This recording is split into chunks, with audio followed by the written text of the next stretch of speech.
So I'm here at the 2011 Muscle Car and Corvette National Show held in Rosemont, Illinois at the Stevens Convention Center. And I have to admit, I've been here for a couple days now, and none of this is still sinking in about what's around me. So I grabbed one of the show's organizers, Bob Ashton, to kind of give us an overview of what we're looking at here, because this, in my opinion, is the greatest thing on earth. One of the people I talked to earlier kind of summarized it for me. They said this is the biggest indoor portable muscle car and Corvette museum in the world. Well, and he didn't qualify that by saying also the best. I have to agree with you. I'm a little biased, but we are really proud of what we've been able to put together. Well, and what you've been able to do here is not just gather a bunch of, muscle cars and a bunch of Corvettes. These are like the premier cars. Absolutely. I'm a fortunate person in that I spend a whole year, as you know, traveling all over the country, inviting guests and meeting with collectors and meeting with different vendors and suppliers and that. And because of that, I have been able to put together what you're seeing this weekend. So Bob, tell me, how do you come up with these cars? This is an invitational, which means you've reached out to all these people. Right.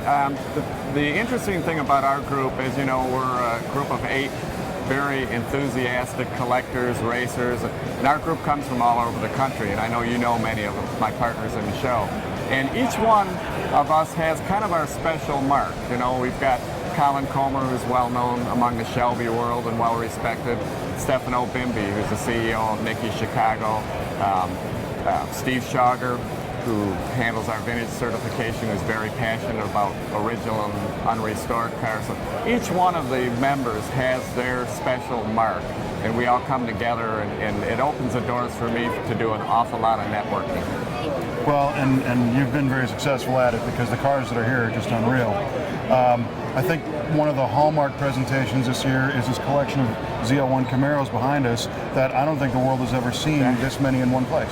We've been told it is the largest gathering ever together at one time, and as you know, they only built 69 of them with a good old La Harpe, Illinois tie with Gibb Chevrolet and Helen Gibb and Fred Gibb, who's no longer with us. But we've been told that even at Gibb Chevrolet, there were never more than what we have gathered here today. And the neat thing is, in addition to the 69s, General Motors decided to participate with their brand new 2012 Z01. Yeah, I mean, it's phenomenal. And we got a chance to take a look at a couple of those cars up close. And these are cars that, most people in the world will never see one. Right. And the neatest aspect of that is there are a lot of cars here that are in private collections that don't come out to the public. So we've been able to get people to participate because of the format of the show being so specialized in the better cars and the rarest of the rare.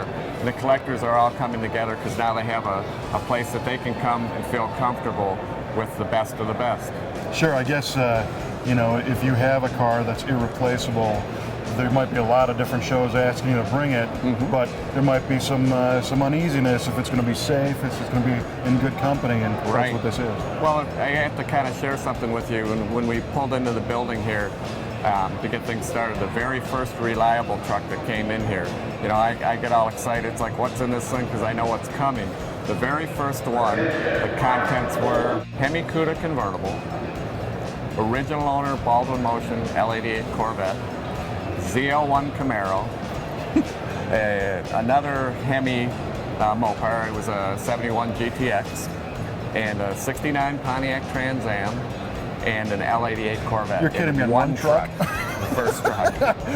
But yeah, there's a lot of passion involved there too, of course, and what we've done is we've established kind of a comfortable setting for these cars where people know that the other people that are coming in to see, the other owners and the participants and the spectators, they respect what these cars are and they recognize the significance of it. Man, if the rest of the world only knew what was in that truck, it's incredible. Unbelievable. Okay, so we've talked a little bit about some of the GM stuff, and there's a whole row of elite AMCs. You're an AMC guy. I am an AMC guy. What's going on here? Well, it was kind of neat. I've been working with a gentleman by the name of Rich Corsello. We've gotten to be good friends. And he knows how passionate I am for the unusual, being an AMC owner. So last year we invited him to come to the show and put together a group, and we kind of joked around. We call it AMC. And he came to me after last year's show and said, we really want to step this up for 2011. And I mean, you see what's here. It's just unbelievable. It's a phenomenal gathering. And for the AMC enthusiasts, you usually don't see a gathering of this quality outside of an AMC meet. So we're really pleased because we range from the Gremlin up to, we have 3 super stock AMXs, which to see one of those cars is a treat. And then to top that off, Wally Booth's 73 Hornet and his Gremlin with Wally sitting between them. It doesn't get any better than that. And what I really like is that they're right in the middle of the show. Exactly, and one of the things that the guys all agreed on is they wanted to keep the display open. They did not want to stanchion it. They were encouraging people to come in and see it. And they were actually taking pictures and inviting the younger crowd and the kids to come in, have their picture taken by any of the cars, giving them a picture for free to go home with, so we can try to plant that seed in our younger generation so we can keep the passion going. Nice. You also mentioned Hemi Cuda convertibles. Now these again are unicorn cars. Last year there was a row of 470 Hemi Cuda convertibles, and now you've got 471 Hemi Cuda convertibles. Exactly, and that was a challenge too, because as you know, as rare as a 70 Hemi Cuda convertible is, a 71 is considerably rarer. So when I started with my hit list for the show, it was my goal to at least meet that 4, even with the even extreme rarity we have with that. And it was a relief to get the participation of the owners, which they once again set the bar. Do you know how many 71 Cuda convertibles are around still? There were 11 built. There were 7 for U.S. production, 2 for Canada, and 2 export. We have 3 of the domestic builds here and 1 of the export cars.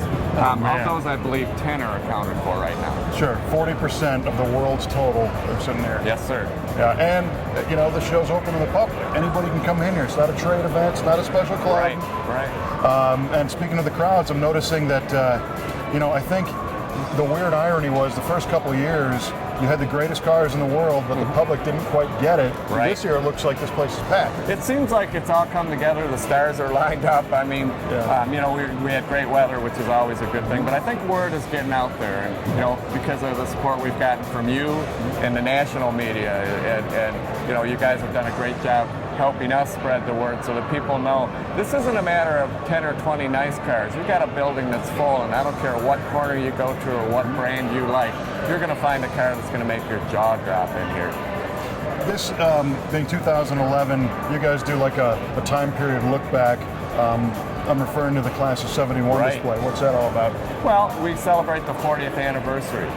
71 being kind of the pinnacle year for muscle cars. I mean, it was kind of the last gasp for the really true hardcore, and there's so many rare cars.